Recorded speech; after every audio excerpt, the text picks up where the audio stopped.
I've always liked beads. When I was at school, and my friends and I used to take grandmother's necklaces apart, bright sparkly beads and lots of pearls, and we'd have bead boxes and we'd take them to school and swap them.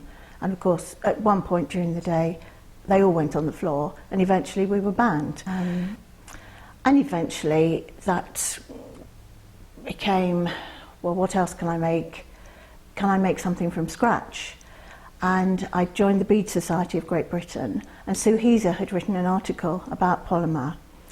And I got, previously my only experience of polymer was buying the packs of Fimo for my children to make the houses or the pigs or the cows, and of course they lost interest.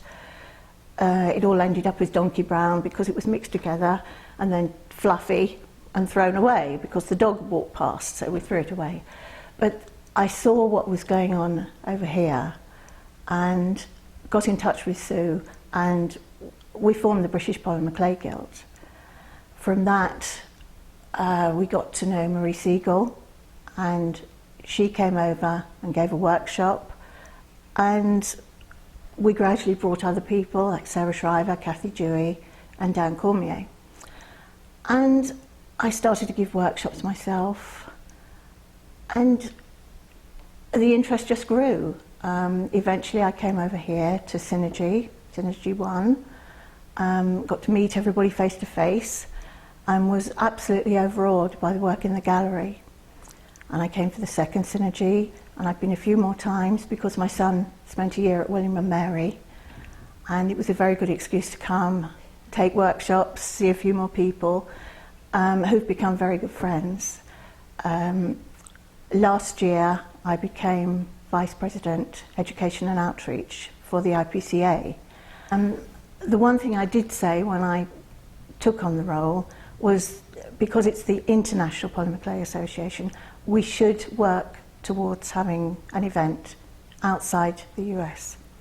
So I've been pushing this, and we're now going to have the next Synergy, Synergy 4 or Euro Synergy, whatever we decide to call it, in Europe, probably in Amsterdam in 2014.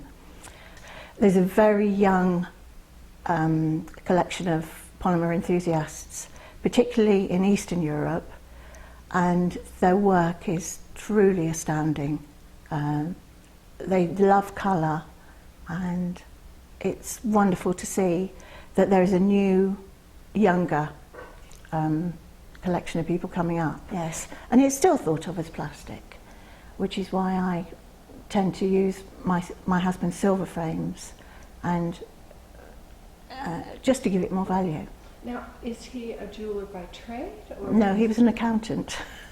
And I worked in a bank, so it's nothing to do with, no art training at all. Give me squared paper and I can fill in the gaps, and I know exactly what I want something to look like. But I just have a block about freehand drawing. Yeah. I'm a quilter, so I match corners and match points. So my first interest in polymer was in millefiori caning, and still is, really. I love to do, the best thing for me is making a kaleidoscope cane. I just love it, and I can do all sorts of things with it, but I have to match the points. And it's really, this is what gets me.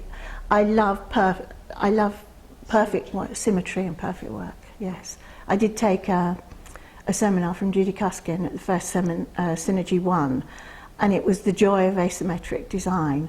And I thought, I've got to go just to see if I can just not match. Yes, not match or tilt something. And it was interesting. And I have moved on. I don't just do millefiori caning now, but we have two very big shows at the end of November through to the end of December. We do two Christmas markets, one in Bath and one in Winchester, which are both cathedral cities, or abbey and cathedral cities in England, in wooden chalets in the middle of the cities by the church.